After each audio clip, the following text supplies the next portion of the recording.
막스 러너라는 분이, 막스 러너가 이 세대를 가리켜서 이렇게 표현했습니다. 이 세대는 기쁨을 잃어버린 세대다. 무슨 말씀인가 하면 지금이 어느 시대보다 자유롭고 많은 것을 누리고 있는 것처럼 보여도 정작 기쁨은 이전보다 더 빼앗긴 세대, 기쁨을 잃어버린 세대라고 그렇게 말했습니다. 자, 왜 사람들은 기쁨을 잃어버리는 것일까요? 왜 기쁨을 빼앗기고 있는 것일까요? 사실 많은 사람들이 이렇게 생각합니다. 환경이 안 좋아서, 상황이 안 좋아서. 물론 이 말이 틀린 말은 아닙니다. 갑자기 상황이 안 좋아지고 환경이 어려워지면요, 기쁨을 잃어버리는 건 당연한 겁니다. 저도 여러분들도 마찬가지일 것입니다. 그러나 무조건 그것 때문에 그런 거냐? 무조건 환경이 나쁘고 상황이 나쁘면 그러면 나는 기뻐하지 못하는 것이냐? 조금만 더 깊이 생각해 보시면 그것이 아니라는 것을 알게 되실 것입니다. 왜냐하면 동일한 상황에서도, 예를 들어 동일한 안 좋은 상황에서도 어떤 사람은 기쁨을 선택하기도 하고 또 어떤 사람은 어떻게 보면 거기서 원망을 선택하기도 하고 뭐 그러는 거잖아요. 그러니까 지금 말씀드렸잖아요. 사실은 환경보다 더 우리가 기뻐하고 못하고의 차이는 선택에 달려 있다는 것입니다. 내가 무엇을 선택하느냐. 그래서 제가 오늘 설교 제목을 뭐라고 했습니까? 기쁨을 선택하기. 기쁨도 여러분들 선택이라는 걸 아셔야 됩니다. 자, 그래서 지금 이런 부분들 속에서 기쁨을 선택이라는 것을 말씀드리려고 오늘 이 말씀을 전하는 건데요. 18절 끝부분을 보세요. 18절 끝부분에 보시면 이로써 나는 기뻐하고 또한 기뻐하리라. 사도 바울이 이렇게 고백하죠. 나는 기뻐하고 또 기뻐할 것이다. 아니면 나는 기쁘고 기쁘다. 뭐 이런 표현이 되는 거거든요. 근데 여러분, 사람들은요, 요 말을 요거만 딱 띄어서 딱 듣잖아요. 여러분, 누군가가 여러분 이렇게 말할 때 뭘 기대해야 할까요? 여러분들이, 여러분 친구가 나는 기쁘고 기쁘다. 지금 나는 너무너무 기쁘다. 그럼 여러분 앞에 좋은 일이 있을 거라고 생각하시죠. 좋은 일이 있으니까 기뻐하는 것 아니냐? 환경이 뭔가 상황이 좋겠지. 그러니까 기쁘고 기뻐한다. 그렇게 하지 않겠느냐? 그럴 거 아닙니까? 바울도 그렇게 생각할 수 있는 거예요. 바울이 나는 기뻐하고 기뻐하리라. 뭐 바울이 뭐 좋은 일이 생겼나 보다. 환경적으로 뭔가 잘 되는 일이 있나 보다. 그런데요, 이 본문의 앞에를 내용을 보시면 전혀 그런 내용하고 상관없어요. 바울의 상황은요, 오히려 최고로 안 좋았어요. 자, 왜 그런지 볼까요? 13절을 보세요. 13절에 보시면 나의 매임이라고 했죠. 나의 매임. 이건 지금 사도 바울이 로마 감옥에 갇혀 있어서 이 표현을 쓴 겁니다. 옥에 갇혀서 내가 매인 신세다. 그렇게 말한 거죠. 여러분, 지금 교도소 들어갔다 온 사람들 이야기 들어보면 엄청 힘들다고 합니다. 너무너무 힘들다고 합니다. 이렇게 인권, 지금 교도소에 정말 있는 거 웬만한 거 다 있어요. 그런데도 힘들다고 합니다. 근데 옛날 로마 시대 때 그 감옥은 말로 다 할 수 없는 정말 끔찍한 장소였습니다. 바울이 그 감옥에 지금 있는 겁니다. 자, 좋은 상황 아니죠, 절대. 그리고 또 15절에 보세요. 어떤 이들은 투기와 분쟁으로, 그러면서 뒤에 보시면 그리스도를 전한다. 자, 이거 뒤에 이제 자세히 말씀드릴 텐데요. 한마디로 뭐냐면 그 당시에 바울을 시기하고 질투했던 사람들이 바울을 계속 공격하는 거예요. 그러면 나는 원하지 않는데도 계속 나한테 덤벼드는 사람이 있으면 인간관계가 삐뚤어지는 거 아닙니까? 여러분 경험해 보셨잖아요. 사람이 제일 힘든 것 중에 하나가 뭐냐면 인간관계 틀어졌을 때입니다. 여러분들 누군가 갈등하고 누구랑 그러니까 부부간에, 부모와 자녀간에, 친구간에, 뭐 또 성도간에 막 갈등을 하면 여러분 그때 행복한 분 혹시 있습니까? 그럼 그분의 병원에 가보셔야죠. 그럴 수 없어요. 사람은요, 인간관계 갈등이 틀어지면 그렇게 힘들어요. 저도 마찬가지고요. 정말 괴로운 겁니다. 그러니까 바울은 보세요. 인간관계도 본인이 원하지 않는데도 힘들었어요. 또 그 다음에는 어떻게 했습니까? 감옥에 있어요. 자, 이런 상황에서 하나도 어떻게 보면 뭐 좋은 내용이 없는데 바울은 자기 입으로 이런 상황에 내가 있습니다 라고 해놓고서 결론은 뭐라고 하는지 아세요? 그 18절 끝부분에 그겁니다. 이로써 나는 기뻐하고 또한 기뻐하리라. 바울은 이렇게 선포해요. 내가 이런 상황이지만 나는 기뻐하고 기뻐하겠다. 즉 나는 기쁨을 그래도 선택하겠다. 그 말씀이 되는 것입니다. 여러분 보세요. 바울이 절대로 어떻게 보면 기뻐 못할 것 같은 그 상황에서도 기뻐하죠. 왜 그러냐면 기쁨을 선택했기 때문에 그런 겁니다. 여러분 인생은요, 선택의 문제가 되게 중요한 거예요. 잘 들어보세요. 예를 들어 저를 보세요. A랑 B가 있어요. 여러분이 A를 선택하잖아요. 그럼 A가 여러분의 것이 되는 거고요. B를 선택하면 B가 여러분의 것이 되는 것입니다. 똑같은 상황에서도요. 그럼 모든 사람들이 똑같이 원망하고 똑같이 불평할 것 같은데 어떤 사람은 기뻐하거든요. 똑같은 상황인데 왜 그랬냐면 그 사람은 기쁨을 선택한 겁니다. 어떤 사람은 원망과 불평을 선택한 것입니다. 여하튼 자기가 선택한 것이 자기 것이 된다면 우리가 모든 상황에서 기쁨도 선택이라는 생각을 갖고, 그래서 오늘 설교 제목 기쁨을 선택하기입니다. 기쁨을 잘 선택하는 그 삶을 살아가는 것이 중요한 것이죠. 여러분, 저는요 개인적으로 예수 믿는 사람들은 좀 세상 사람들하고 조금 수준이 더 높아야 된다고 생각해요. 뭐 삶의 지식 그건 중요한 거 아닙니다. 뭐가 더 높아야 되느냐면 여러 가지가 있는데 그 중에 하나가 기뻐하는 모습이에요. 세상 사람들은 환경에 의해서 기뻐했다가 원망했다가 슬퍼했다가 불평했다가 이런 거 할 때 예수 믿는 사람들은 조금 더 기뻐하는 삶을 사는 거예요. 그들보다. 환경과 상관없이. 그래야 세상 사람들도 예수 믿을 맛이 나지 않겠습니까? 저는 진짜 안타까운 사람들이 누구냐면요, 예수 믿는데 원망 불평 더 많이 하고 맨날 짜증내고 기뻐하는 모습이 없어요. 그러면 세상 사람들이 볼 때 참 예수 믿고 싶겠네요. 그죠? 근데 상황이 안 좋아요. 그런 데서 기뻐하네요? 저 사람이 달라진 건 교회 다닌 것밖에 없어요. 뭔가 다른 것. 그런데 기뻐하는 거예요. 그럼 나도 예수 믿어볼까? 이런 마음이 들겠어요? 안 들겠어요? 질문을 드리면 대답 좀 하세요. 들겠어요? 안 들겠어요? 들죠, 당연히. 나도 한번 예수 믿어볼까? 나 좀 기뻐할 일이 없는데 저 사람 보니까 교회를 다니면 뭔가가 있나? 이런 생각이 들 정도로 좀 수준이 높게, 그런 데서 좀 수준이 높으셔야 돼요. 지식은요 높아봤자 교만받기 더해집니까? 이런 기뻐하는 일에 좀 수준이 좀 높으셔야 됩니다. 환경과 상관없이 기뻐하는 거죠. 바울이 그렇게 사는 거죠. 자, 어떻게 할 수 있는가 하면, 여러분 오늘 우리가 이제 빌립보서 읽었잖아요. 이 빌립보서 다른 별칭이 있죠. 옥중서신이에요. 옥중서신은 무슨 뜻이냐면 감옥에서 기록했다는 뜻이에요. 감옥에서 이 서신을 쓴 거예요. 빌립보 교회에. 로마 감옥에 갇혀서요. 자, 그런데 여러분 또 빌립보서 별명 하나 있죠. 자, 빌립보서는 무슨 서신일까요? 자, 대답하지 마세요. 제가 이제 1번, 2번 할 때 하세요. 쉽게 말씀드릴 테니까 또 스트레스 받으시니까. 자, 1번 슬픔의 서신, 2번 기쁨의 서신. 자, 1번이에요, 2번이에요? 그래서 대답 못하시면 기쁨의 서신이잖아요.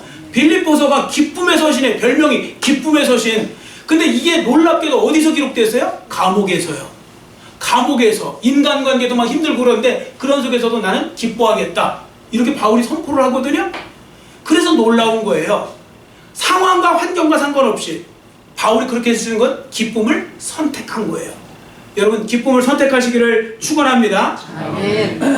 그러면 딱 하나님 뜻대로 가잖아요. 성경 말씀에 있죠. 데살로니가전서 5장 16절부터 18절부터 다 외우시죠. 자, 못 외우시면 회개하시고 꼭 외우세요. 몇 자 안 되잖아요. 자, 데살로니가전서 5장 16절 시작. 항상 기뻐하라. 쉬지 말고 기도하라. 범사에 감사하라. 이는 그리스도 예수 안에서 너희를 향하신 하나님의 뜻이니라. 여러분, 하나님의 뜻 알고 싶으세요? 제가 말씀드렸잖아요. 어떤 분은 자꾸 하나님의 뜻 하는데 꿈꾼 거 갖고 자꾸 저한테 오셔갖고, 어젯밤에 제가 신비한 꿈을 꿨는데 해석 좀 해주세요, 목사님. 제가 어떻게 해석을 해요, 그걸. 솔직히 너무 담대하게 해석해주는 분들도 조심하셔야 돼요. 어떻게 해석하냐고요, 그걸. 모르죠. 그런 거 신경 쓰지 말고요. 성경에 보면 진짜 하나님의 뜻 해갖고 분명한 하나님의 뜻이 있어요. 그게 뭔지 아세요? 항상 기뻐하는 거, 쉬지 말고 기도하는 거, 범사에 감사하는 거. 자, 여러분 하나님 뜻대로 살고 있어요? 못 살고 있어요? 양심껏 대답하세요. 항상 기뻐하라, 쉬지 말고 기도하라, 범사에 감사하라. 어떤 집에 갔더니 액자에 있어요. 항상 기뻐하라, 쉬지 말고 기도하라, 범사에 감사하라. 부부간에 엄청 싸워요. 겁나 싸워요. 거기서. 그러니까 하나님 뜻대로 못 살고, 하나님의 뜻에 분명한 뜻이 있다니까. 항상 기뻐하고 쉬지 말고 기도하고 범사에 감사하는 거. 근데 항상 기뻐하는 게 중요한 건데, 그런데 어떻게 항상 기뻐할 수 있어요? 그냥 마구잡이로 항상 기뻐하라고 한다고 기뻐해집니까? 아니죠. 거기에는 비결을 갖고 있어야 되죠. 그 비결을 제가 말씀드립니다. 첫 번째, 사도 바울을 통해서 배우는 거예요. 하나님의 주권을 믿으세요. 환경 보지 말고 하나님의 주권을 믿는 거예요. 이게 가장 강력한 요인이에요. 여러분, 하나님의 주권을 믿는다는 건 한마디로 무슨 뜻이냐면 나의 모든 것이 하나님의 손 안에 있다. 그걸 믿는 거예요. 여러분, 하나님의 손 안에 있음을 믿으시기를 축원합니다. 아멘. 요거만 믿어지잖아요. 그러면 더 기쁘고 더 행복하고 그런 삶을 살 수 있어요. 얼마든지 살 수 있어요. 하나님의 주권을 믿는다는 말은 결국 모든 것이 합력하여 선을 이룬다는 말씀이 되기 때문에 그런 겁니다. 자, 로마서 8장 28절 앞에 보시고 같이 읽겠습니다. 우리가 알거니와 하나님을 사랑하는 자 곧 그의 뜻대로 부르심을 입은 자들에게는 모든 것이 합력하여 선을 이루느니라. 아멘. 모든 것을 합력하여 선을 이루는 하나님, 이 하나님을 믿으면 우리는 어떤 상황 속에서도 사실은 기쁨을 선택할 수 있습니다. 그래서 제가 일부 예배 때도 말씀드렸거든요. 꼭 기억하세요. 여러분, 예수님을 믿는 사람들은 두 가지 전제 조건은 무조건 갖고 믿는 거예요. 요거부터 의심하면 안 돼요. 첫 번째, 따라해주세요. 하나님은 살아계십니다. 하나님은 선하신 하나님이십니다. 요 두 가지를 무조건 믿고 가셔야 돼요. 요건 전제 조건으로 가지고 가시는 거예요. 그러면 이걸 믿고 하잖아요. 그러면 하나님은 살아계시고 오늘도 그 하나님이 선하신 하나님이에요. 그러면 지금 내가 하는 모든 일은 다 하나님의 그 선하신 과정 속에서 일어나는 거예요. 그러면 때로는 힘들고 어려운 속에서도 이건 장차 궁극적으로 더 좋은 일에 하나님께서 그 과정 중에 허락하시는 거다. 이렇게 생각할 수 있는 거죠. 그러면 하나님 앞에 감사하고 기쁨을 빼앗기지 않을 수 있는 겁니다. 이런 거 아닙니까? 여러분들 조각을 할 때 있잖아요. 옛날 다비드상 같은 거 보세요. 조각할 때 보면 여러분들 막 이렇게 깎아내는 데가 있어요, 없어요? 있어요. 아니, 눈도 제대로 만들려면 깎아내야죠. 깎아내야 됩니다. 때로는요, 깎아내기도 하고 높이는 부분도 있고 막 그런 거거든요. 근데 그때는 깎아내는 거 왜 깎아 하지만 나중에 보면 그것이 작품이 되려고 그렇게 되는 것입니다. 그래서 그 모습 속에서 요거 하나만 딱 믿어지잖아요. 그러면 결국은 우리가 감사를 잃지 않아요. 기쁨을 잃지 않을 수 있습니다. 그러니까 환경에 의해서 일희일비하지 않는다고요. 좀 수준이 이렇게 낮은 분들 보시면 무슨 뜻이 있는가 하면 수준이 낮으신 분들 보면 일희일비를 너무 잘하세요.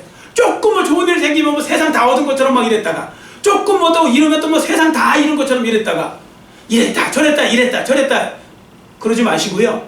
그냥 진득하게 하나님 믿으시고 최우승리 얻을 때까지 잘 걸어가시는 여러분과 저의 삶이 되시기를 축원합니다.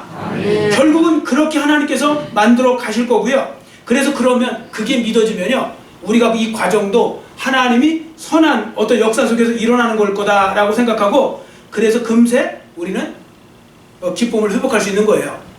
물론 여러분, 갑자기 어려움을 당하잖아요. 갑자기 놀라운 일을 당하는데 기쁨을 순간 빼앗기고 당황하고 놀라고 하는 건 당연한 거예요. 어떤 분은 또 이 말씀을, 오늘 말씀을 잘못 들으셔갖고, 아니 나는 왜 갑자기 어려운 일을 탁 당하면 나는 순간 왜 기쁨이 안 나오지? 안 나오는 게 맞아요. 갑자기 어려운 일을 당했는데 순간 나는 기쁘고 그래도 즐겁고, 그분은 사람이 아닌 거예요. 그 정도 되면 나와요. 근데 뭐가 차이가 있어야 되냐면요, 나오는데 바로 이내 다시 생각이 드는 거예요. 순간 한 대 얻어 맞았으니까 당황도 하고 놀라기도 하고 기쁨을 빼앗기도 하지만 금세, 아, 나에게 하나님이, 살아계신 하나님이 계시지, 합력한 선을 주시는 하나님이 계시지, 지금 내가 순간 놀랬지만 이것조차도 하나님께서 멋진 작품을 만들어 가려고 하는 과정 속에서 일어난 일일 거야. 이게 이제 이해가 되고 떠오르면서 말씀이 떠오르고 그러면서 다시 기쁨을 회복하는 겁니다. 그러니까 그걸 아셔야 돼요. 그 기쁨을 회복하는 것, 바로 그 말씀을 기억하고 나가는 거 중요한 것입니다. 그래서 사도 바울은요, 어느 형편에 있든지 기쁨을 선택한 거고, 그래서 기뻐하는 삶을 살 수 있었던 겁니다. 제가 생각나는 이야기 하나 있습니다. 마더 테레사 수녀 있죠. 마더 테레사 수녀가 인도의 그 캘커타 그 빈민촌에서 섬길 때요, 한 번은 그 뭐 병원 같은 걸 병원에서 이제 뭐 그걸 만들어 갖고 이제 막 돌보고 그러는데, 어떤 그 다른 수녀가 막 정신없이 막 달려오더니 큰일 났어요, 큰 문제가 생겼어요 수녀님, 그러더래요. 그러니까 마더 테레사 수녀가 아주 그냥 차분하게 이렇게 말했대요. 자매님, 그 문제라고 하지 말고 선물이라고 하세요. 선물이 주어졌다고. 이게 하나님이 허락하시지 않으면 그런 일이 일어날 일도 없고, 하나님이 허락하신 일이라면 결과적으로 합력하여 선을 이룰 일 아니겠습니까? 그러니까 선물이라고 부르세요. 여러분 제가 종종 이런 말씀드리죠. 여러분들 우리 예수 믿는 사람들한테 문제가 있어요, 없어요? 예, 있다고 하지 마세요. 지금 답을 제가 드리기도 전에 대답을 해버려요. 자, 예수 믿는 사람들한테 문제 없어요. 예수 안 믿는 사람들이 문제 있는 거예요. 그럼 어떤 분은 예수 믿는 사람들 왜 문제가 없냐고 거짓말한다고. 아니, 거짓말하는 게 아니고요. 따라주세요. 예수 믿는 사람에게는 기도 제목만 있다. 기도 제목만 있다. 아멘. 아멘. 세상 사람들은요, 기도할 데가 없으니까 문제예요, 그게. 근데 여러분에게 오는 문제는 기도 제목이에요. 기도하라고 오는 겁니다. 그리고 이걸 또 오늘 마더 테레사는 선물이라고 또 표현한 거예요. 그러니까 선물은 뭐냐? 그 선물이 왔을 때, 그 문제가 왔을 때 하나님이 나에게 선물을 주셨구나. 하나님 합력하여 선을 이루실 줄 믿습니다. 이러면서 더 열심히 기도하고 하나님의 은혜를 구하면 반드시 합력하여 선을 이루시는 하나님의 은혜 가운데서 기쁨을 회복하고 기쁨을 빼앗기지 않는 삶의 주인공들이 되실 줄 믿습니다. 아멘. 자, 그 다음에 사도 바울이 기쁨을 계속 유지할 수 있었던 이유는 뭐냐면 사명 중심적인 삶을 살아서 그렇습니다. 사명 중심적인 삶. 여러분, 사람들이 살아가는 모습을 보면 크게 두 가지예요. 막 사는 거. 그냥 자기가 왜 사는지도 모르고 사는 분들도 있어요. 세상에는요, 이런 분들 너무 많아요. 제가 이제 2학기 또 이제 다음 9월달 되면 또 다시 그 숭실대 가서 그 학생들 그거 이제 또 그 멘토로서 그거 해야 되거든요. 안 믿는 애들이 이렇게 많아요. 안 믿는 청년들이. 제가 물어봐요. 진짜 물어봤어요. 몇 번. 똑같아요, 대답. 왜 삽니까? 그러면요, 대답을 못해요. 막 그냥 농담하기 바빠요. 밥 먹고 살라고요. 태어났으니까요. 뭐 어떻게 해요? 뭐 이렇게 하면서 왜 사는지도 모르고 살아요. 앞으로 사는 목적도 돈 많이 벌려고요. 이름 높아지려고요. 근데 그 왜 이름이 높아지고 왜 돈을 많이 벌어야 되는지 목적 없고 아무것도 없이 그냥 막 살아요. 남들이 돈 많으니까 나도 많이 벌려고요. 그렇게 살고 있더라고요. 여러분, 그런 사람들은 기쁨을 빼앗기기가 쉽습니다. 또 한 부류의 삶이 있어요. 사명 중심적인 삶. 나에게 하나님 주신 사명을 붙들고 사는 사람이 있어요. 사도 바울이 그랬고요. 이 자리에도 그런 분들 분명히 계실 거예요. 내가 사는 목적은 하나님의 영광을 위해서 하나님 주신 사명을 붙들고 사는 것이다. 이렇게 사는 거죠. 자, 바울이 그런 대표적인 사람인데요. 사명을 위해서 살 수도 있고 죽을 수도 있었던 사람인데요. 왜 그런지 23절, 24절. 우리 본문 23절, 1장 23절, 24절 찾으셔서 우리 같이 한 목소리로 우리 큰 소리로 읽겠습니다. 내가 그 둘 사이에 끼었으니 차라리 세상을 떠나서 그리스도와 함께 있는 것이 훨씬 더 좋은 일이라. 그렇게 하고 싶으나 내가 육신으로 있는 것이 너희를 위하여 더 유익하리라. 아멘. 여러분, 사도 바울의 지금 욕심이 뭔지 아세요? 빨리 죽고 싶다는 거예요. 하루라도 빨리 죽고 싶다는 거예요. 사도 바울은 너무 힘들어서요. 여러분, 핍박과 고난을 당하면 사람은 죽고 싶어요. 어떨 때 이렇게 표현해줘요. 차라리 죽는 게 더 편하겠다. 이런 거 경험해본 분만 알 거예요. 차라리 죽는 게 더 편하겠다. 바울이 그렇게 생각했던 거예요. 왜냐면 바울은 눈만 뜨면 고난과 환난이 찾아오고 있었거든요. 그래도 복음을 안 전할 수가 없었어요. 그런 속에서 바울은 여러분들 아시다시피 고린도후서 12장에 보시면 바울이 어디 갔다 와요? 삼층천, 천국을 구경하고 오잖아요. 이미 맛보고 왔어요. 맛보고 왔는데 내가 죽으면 거기 갈 거 알아요. 그러면 하루라도 더 이 땅에 살고 싶겠어요? 그래서 바울은요, 정말 하루라도 빨리 가고 싶었던 사람이에요. 이 세상 지금 많은 사람들하고 정반대죠. 지금 사람들 하루라도 더 살라고 애쓰죠. 하루라도. 근데 바울은 하루라도 빨리 가려고 했던 사람이 바울이에요. 왜? 자기가 갈 천국이 있음을 분명히 알고 있었기 때문에 그렇게 한 것입니다. 자, 그런데 사도 바울이 그럼에도 못 가고 있어요. 왜 못 갔냐면요, 사명이 안 끝나서 그래요. 사도 바울이 복음을 전할 사명이 아직 남아있어서 그렇다는 것입니다. 제가 이 성경에 보시면요, 사도 바울이 안식년을 했다는 이야기도 없고 휴가를 갔다는 이야기도 없고 바울이 뭐 쉬었다는 이야기도 없고요. 바울은 기독교 역사를 보면요, 그냥 죽을 때까지 계속 복음만 전하다가 나중에 구걸도 안 해요. 좀 살려주세요. 제가 예수님 부인할 테니까. 이런 말도 안 해요. 그냥 67년도에 오스티안 거리에서 그냥 목 베어 딱 순교당할 때까지 계속 그 길 가요. 마치 죽기를 원했던 사람 마냥. 진짜 천국 갔다 온 사람이 그렇게 하는 거죠. 자, 여하튼 이렇게 보세요. 바울은 사명 중심적으로 살고 있었던 것입니다. 그러자 놀라운 일이 하나 벌어졌어요. 13절을 우리 한번 같이 읽겠습니다. 13절 말씀 같이 읽습니다.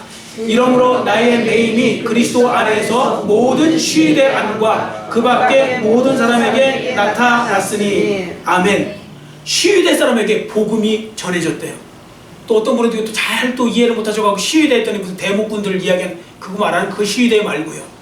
이 시위대는 뭐냐면 황제, 로마 황제를 보호하는 특수, 우리 뭐 이쪽으로 말하면 저 어디 그 경호대. 근데 그 황제를 경호하는 그 경호대가요 특수 집단인데 9,000명, 보통 9,000명이에요. 로마의 그 특수 집단 9,000명. 그럼 가족까지 하면 4명 잡으면 뭐 한 3만 명, 2만 5천 3만 명 정도 되겠죠? 지금 기준으로 해도. 자, 그런 사람들에게 복음이 전해진 거예요. 근데 이거 복음 전하기 어려운 거 아셔야 됩니다.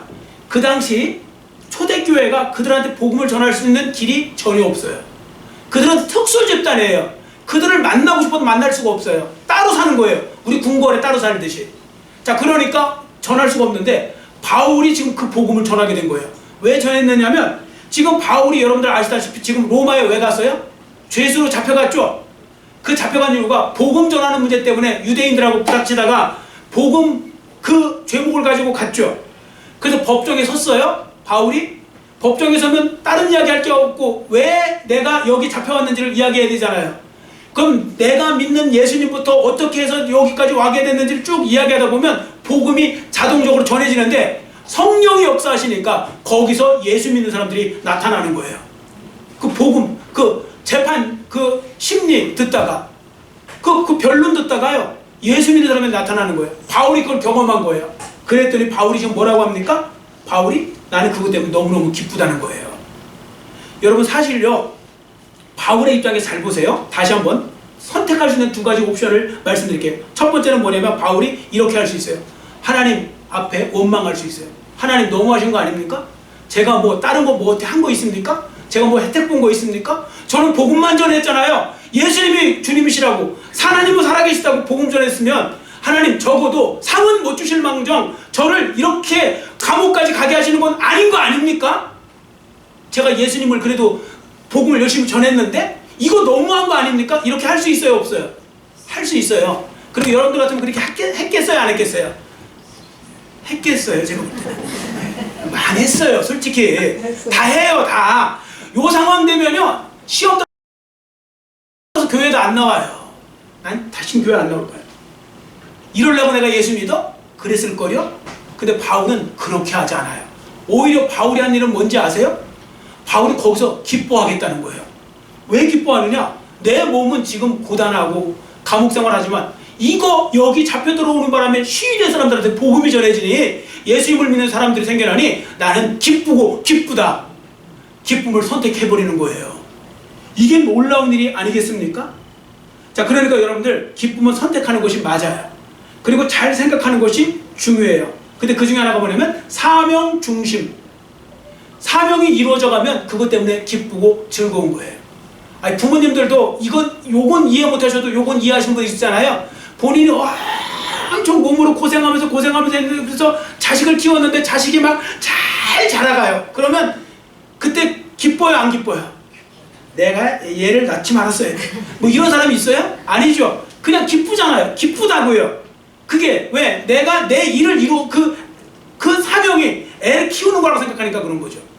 하나님을 위한 사명이 있는 사람은요 하나님의 일이 되어져 가면 내가 몸이 고단하고 손해를 보더라도 기뻐할 수 있는 거죠. 그게 진짜 믿음 좋은 사람의 모습인 거죠. 자, 그 다음에 15절에 18절을 보세요. 15절에 18절에 보시면 바울이 어떻게 기쁨을 유지할 수 있었는지 이제 그 부분을 이제 보여주고 있는데요. 자, 한마디로 이런 겁니다. 주님과 주님의 영광을 위한 삶, 주님과 주님의 영광을 중심으로 놓고 그렇게 살아가니까 그는 모든 상황에서 기뻐할 수 있었다. 그 말씀입니다. 자, 15절을 우리 한번 같이 읽겠습니다. 15절 시작. 어떤 이들은 투기와 분쟁으로 어떤 이들은 착한 뜻으로 그리스도를 전파하나니. 아멘. 사실 많은 성도분들이요 이 부분 읽으면서 좀 혼동스럽고 약간 좀 당황스러워하는 분도 있어요. 아, 근데 복음을 전하는데 투기와 분쟁으로 복음을 전할 수 있는 거예요? 좋은 마음으로 전해야지? 이렇게 질문하시는 거예요. 자, 그 부분을 잠깐 설명드립니다. 여러분, 로마 교회 있죠? 로마 교회는 바울이 세운 게 아니에요. 바울이 설립 안 했어요. 누가 설립했는지 아무도 몰라요. 여하튼 로마 교회가 있었는데요. 바울이 이제 로마에 지금 잡혀오게 됐잖아요. 로마 쪽으로 오게 됐잖아요. 사도 바울이 오니까요, 로마 교회가 난리가 난 거예요. 막 사도, 요즘 말로 인기 폭발, 사도 바울에. 갑자기 사도 바울의 영향력이 엄청 커졌어요. 그랬더니 여러분들 왜 교회 안에 없어야 되지만 꼭 그런 분들 있잖아요. 헤게모니 주고 싶은 사람들, 기득권을 가졌던 사람들이 갑자기 그 인기가 다 그 바울 쪽으로 가버리니까 자기들의 기득권 빼앗길 줄 알고 하다 보니까 질투와 시기가 생겨갖고요, 바울을 자꾸 안 좋게 보게 되는 거예요. 요즘 말하면 텃세 의식하는 분들 있잖아요. 교회에도 텃세, 장땅 노릇하는 분 있잖아요. 나도 열심히 안 하면서 누가 와서 열심히 하면 그 꼴 못 보는 사람 있잖아요. 그런 거. 그 당시에 로마 교회도 있었던 거예요. 그런데 마침 바울이 잡혀 들어갔네요. 야, 이거 좋은 기회 왔다. 바울 잡혀 들어가면 복음도 못 전할 테니까 우리가 이때 빨리 복음을 전해갖고 예수 믿는 사람들을 많게 해갖고 우리 세력을 만들자, 이런 의도로 복음을 전한 거예요. 빨리 사돈의 8촌까지 다 예수 믿게 만들어, 막 이러면서 그걸 만들고 있었다는 거예요. 그 부분을 지금 이야기하고 있는 거거든요. 자, 그런 속에서 뭐라고 했습니까? 거기에 보시면 이 사람들이 분쟁과 투기로, 어떤 이들은 착한 뜻으로 그리스도를 전파한다. 착한 뜻으로 복음을 전하는 사람은 뭐냐면 순수한 마음으로 복음 전하는 사람 말하는 거고요.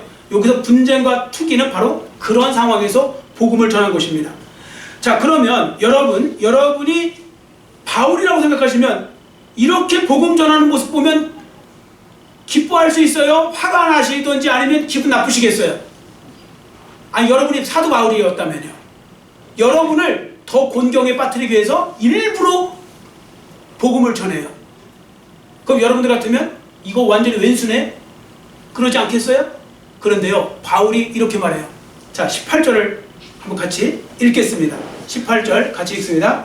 그러면 무엇이냐, 거칠애로 하나 참으로 하나 무슨 강도로 하든지 전파되는 것은 그리스도니 이로써 나는 기뻐하고 또한 기뻐하리라. 아멘. 어차피 그래도 전해지는 건 예수. 여러분, 순수하지 못한 마음으로 복음을 전했다 할지라도 그 복음을 듣고 교회 안에 들어온 사람은 순수한 마음으로 들어오는 거잖아요. 예수 믿으려고.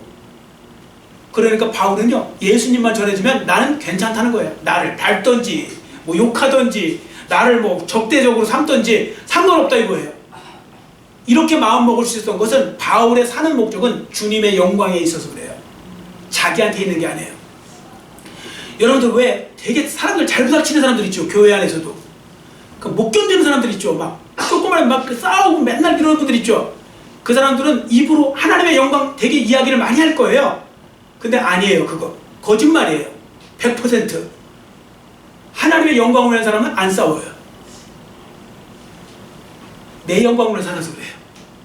내 자존심을 건드렸어, 용서 못해. 교회가 박살이 나던 깨지던 뭐 상관없어요. 막 해보자는 거예요, 끝까지. 내 영광을 위해서, 자기의 영광을 위해서. 그래서 잘못되고 잘못 나가는 거죠. 주님이 자기 삶의 목적이 된 사람은요, 때로는 나를 공격해서 예수 믿는 사람이 하나가 더 늘어나잖아요. 그럼 그걸 즐거워하고 기뻐할 수 있다는 것입니다. 바울이 지금 그 고백을 하고 있는 것이죠. 자, 그러니까 여러분들 이 말씀을 기억하시고요, 사명 중심적이고 주님과 주님의 영광을 위해서 삶을 살아가시기를 축원합니다. 그러면 기쁨을 덜 빼앗길 수 있는 거예요. 기쁨을요. 자, 끝으로 제비꽃의 기쁨이라는 이야기를 좀 말씀드리려고 합니다. 제비꽃의 기쁨이라는 동화가 있더라고요. 아름다운 정원을 가진 그 왕이 있었어요. 날마다 행복했어요. 정원을 꾸며놨는데. 근데 어느 날 나가봤더니 거기에 참나무가 있는 거예요. 약간 키가 작은 참나무가 있는데 그 참나무를 보고 말했어요. 왜냐면 시들어 있는 거예요. 막 다 죽어가고 있어요. 야, 참나무야, 너 왜 죽어가고 있니? 왜 이렇게 시들시들해? 그랬더니 참나무가 말합니다. 왕이시여, 저는 저기 있는 저 전나무, 저렇게 길쭉하고 쭉 높이 뻗은 저 전나무처럼 멋지지 못하니까 제가 살아서 뭐 하겠습니까? 그러면서 그래서 시들시들거리고 있는 거예요. 그 왕이 이번에는 그 전나무에게 가서 물었습니다. 왜냐면 전나무도 보니까 같이 또 시들시들하고 있는 거예요. 야, 전나무, 너는 왜 이렇게 힘이 하나도 없어? 왜 이렇게 시들거려? 그랬더니 전나무가 하는 말이, 너는 이게 키도 크고 그러잖아. 키만 크면 뭐해? 저 포도나무처럼 열매도 못 맺는데, 저렇게 포도나무처럼 아름다운 열매도 못 맺는데 제가 살아서 뭐 하겠어요? 그러면서 그런데요. 그래서 이제 시들시들하고 있는 거예요. 그래서 이제 포도나무한테 가봤더니 포도나무는 잘 살라나 하고 가봤더니 포도나무도 시들시들거리고 있어요. 포도나무한테 또 물었어요. 야, 너는 왜 이렇게, 너 열매도 맺는데 왜 이렇게 시들거려? 그랬더니 포도나무가 하는 말이, 열매만 맺으면 뭐해요? 저 장미꽃처럼 이쁘지가 않은데. 이러고 있더래요. 그 왕이 너무 기가 막혀갖고 이제 한숨을 쉬다가 이렇게 딱 내려보는데 발밑에 자그마한 제비꽃이, 여러분 제비꽃 아시죠? 그 제비꽃이 있더래요. 근데 제비꽃이 너무 환하게 웃고 있는 거예요. 그래서 제비꽃한테 물어봤대요. 야, 제비꽃, 너는 키도 쬐금하고 이렇게 했는데 너는 왜 이렇게 뭐가 좋아서 이렇게 싱글벙글하고 있냐? 그랬더니 제비꽃이 이렇게 말합니다. 왕께서 저를 여기에 심어준 것은 제비꽃으로 잘 살기를 바라셔서 여기 심어주신 거 아니에요? 그러니까 쟤는 여기서 저도 기쁘게 살아서 왕을 기쁘시게 하는 거, 저는 거기 그것만 생각하고 사니까 기쁠 수밖에 없어요. 왕이 기뻐하시니까. 여러분, 많은 사람들이 왜 힘들어하는지 아세요? 제비꽃은 제비꽃으로만 살면 돼요.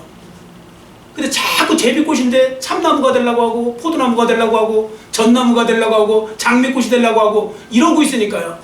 다 보세요. 왜 기쁨을 빼앗기고 있는지 아세요? 우리나라 사람들은, 특히 이 대한민국 사람들은 물질적으로 기쁨 빼앗길 일이 거의 없어요. 제가 볼 때는 웬만큼 다, 우리나라는 진짜 개인들 다 웬만큼 다 살아요. 근데 왜 다 기쁨 빼앗기는지 아세요?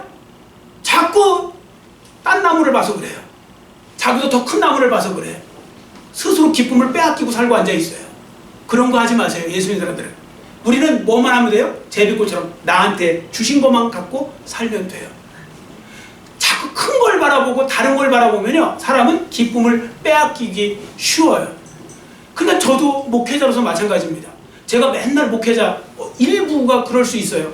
목회자 맨날 큰 교회 목사님들 부러워하고 나는 왜 안 돼? 뭐 이러고서 뭐 이렇게 하고 앉아있으면 맨날 여러분들 슬퍼서 어떻게 살겠어요? 근데 그런 거 아니잖아요. 여러분, 제가 슬퍼 보이세요? 아니죠. 뭐 제가 뭐 주눅 들어 보이세요? 그것도 아니죠. 아무것도 아니에요. 그냥 저는 저에게 맡겨주신 대로 살면 되는 거예요. 그걸 자꾸 비교를 하지 마시라고요. 꼭 이렇게 돼야 된다 저렇게 된다고 어디 있어요. 제비꽃도 있고 전나무도 있고 하나님의 정원에 이것저것 다 있는 것이지. 근데 우리는 자꾸 나는 꼭 이게 돼야 된다 이런 생각하니까 슬픔을 자꾸 슬퍼하고 오히려 기쁨을 빼앗기고 이런 것이죠. 그러니까 그러려면, 기쁨을 잘 유지하시려면 우리가 지금 배웠잖아요. 세 가지를 여러분들이 잘 하셔야 되니까 여러분들 그 말씀하시고, 하나의 주권을 믿으셔야 돼요. 자, 따라주세요. 하나님의 주권을 믿읍시다. 하나님의 주권을 믿읍시다. 사명 중심적인 삶을 삽시다. 사명 중심적인 삶을 삽시다. 예, 그리고 주님의 영광을 위하여 삽시다. 주님의 영광을 위하여 삽시다.